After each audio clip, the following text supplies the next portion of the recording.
Selamat pagi, salam sejahtera untuk kita semua. Pagi ini saya akan membahas mengenai suatu keadaan yang paling sering ditanyakan oleh orang tua, yaitu kesulitan makan pada anak. Banyak orang tua yang merasa bahwa anaknya sangat sulit makan dan sangat khawatir karena anaknya berat badannya nggak naik. Apakah anak Anda saja yang mengalami hal seperti itu? Tentu tidak. Ternyata hampir di seluruh negara 40-80% mengalami masalah kesulitan makan pada anak. Bahkan anak saya, tiga-tiganya juga mengalami kesulitan makan. Oleh karena itu, saya akan mencoba membagikan beberapa tips yang bisa membantu Anda dalam memberikan makan kepada anak. Untuk mengatasi kesulitan makan pada anak, maka kita memerlukan beberapa aturan dalam memberikan makan. Ada 3 hal yang harus dipelajari, yaitu nomor 1 penjadwalan, nomor 2 adalah lingkungan yang netral, dan ketiga bagaimana proses memberikan makan tersebut. Nomor 1 adalah penjadwalan. Penjadwalan sangat penting sehingga anak konsisten dan tahu bahwa itu waktunya makan. Jadi perlu diingat bahwa jadwal makan harus teratur dan konsisten. Harus diulang pada jam yang sama. Hal itu akan membuat anak mengerti bahwa ini adalah jamnya makan. Kedua, cemilan hanya diberikan pada waktu-waktu yang sudah ditentukan. Jadi jangan anak tiba-tiba mau ngemil. Bahkan sudah tahu ini waktunya jam makan, setengah jam, 1 jam sebelumnya ngemil. Tentu saja makannya jadi jelek karena sudah telanjur ngemil. Lama makan sebaiknya hanya 30 menit saja. Artinya lebih dari 30 menit sudah berhenti. Mungkin kita bisa excuse hanya beberapa menit saja. Tetapi bila seorang anak dibiarkan makan lebih dari 30 menit, dia akan makin lama dan makin lama makannya. Hari ini 30 menit, minggu depan 35 menit, minggu depannya lagi bisa 45 menit, dan begitu seterusnya. Dan pastikan hanya air putih saja yang diberikan pada saat makan. Artinya kita tidak memberikan makanan-makanan cemilan lain pada saat anak sedang makan. Cukup hanya air putih saja. Kedua adalah lingkungan yang netral.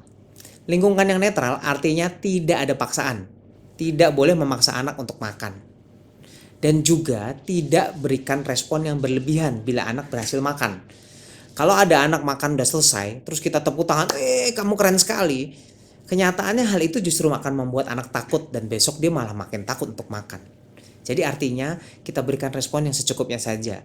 Kalau bagus makannya habis, oh pinter makannya habis. Kalau nggak habis pun juga ayo pinter, besok makannya lebih banyak lagi ya. Artinya tidak ada paksaan, berikan respon yang sewajarnya saja. Proses makan boleh berantakan. Ya, proses makan boleh berantakan. Nggak perlu kita marahin kalau berantakan. Pastikan bahwa anak juga mengerti bahwa ini waktunya makan, bukan main. Jadi artinya walaupun dia berantakan, jangan terus kita ikut main dengan dia. Kita akan tetap bantu dia untuk makan. Kemudian tidak ada hal yang mengganggu saat proses makan. Jangan sampai anak makan sambil bermain atau anak makan tapi di sekitarnya kakaknya atau adiknya lagi main. Itu akan mengganggu proses makannya dia. Dan ingat, jangan jadikan makanan sebagai hadiah. Atau sebaliknya, akan memberikan hadiah kalau anak mau makan. Itu akan menyebabkan anak tidak mengerti bahwa ini konsep makan yang baik. Anak hanya mau makan kalau dikasih hadiah saja. Itu bukan suatu hal yang baik, justru melatih anak untuk tidak mau makan. Ketiga adalah prosedur dan cara pemberian makan. Mulai dari porsi yang kecil. Anak juga perlu belajar makan. Oleh karena itu mulai dari porsi yang kecil baru bertambah banyak. Jangan mulai dari porsi yang besar. Itu menakutkan sekali untuk anak. Dahulukan makanan yang padat baru yang cair. Artinya jangan habiskan dulu kuahnya baru makan nasi. Karena kalau kuahnya sudah habis dia akan keburu kenyang.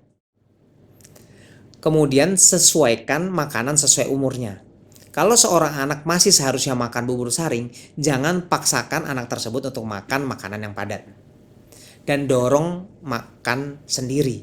Artinya kita bantu anak untuk mandiri makan sendiri. Latih dia makan sendiri. Jangan lupa angkat makanan jika setelah 15 menit anak ternyata nggak tertarik untuk makan. Tadi 30 menit harus selesai, tapi kalau 15 menit tidak ada ketertarikan untuk makan, lebih baik angkat saja. Apalagi kalau anak lebih tertarik untuk bermain. Masih ada hari esok untuk belajar lagi. Hentikan proses makan jika anak marah. Artinya kalau anak sudah jadi tantrum, tidak usah dipaksakan. Karena bila dipaksakan, anak makin takut dan besoknya makin sulit makan. Bersihkan mulut dan alat makan jika sudah selesai saja. Ingat tadi bahwa boleh berantakan dan tidak perlu setiap berantakan dilap. Setiap berantakan dilap, nggak perlu. Bila sudah selesai, baru kita bersihkan semua. Jadi ingat, ada 3 hal yang harus kita pelajari dalam memberikan makan pada anak, yaitu nomor 1 apa? Penjadwalan, lingkungan yang netral, dan bagaimana prosedur atau cara pemberian makan pada anak kita. Ingat, makan bukan cuma sekedar kenyang atau nggak kenyang, tapi makan adalah suatu proses belajar dan merupakan suatu tahapan dalam tumbuh kembang anak. Oleh karena itu, biarkan anak belajar makan, kita bantu jalani tips-tips yang tadi. Mudah-mudahan kesulitan makan pada anak Anda bisa diatasi dengan baik. Terima kasih, salam sejahtera.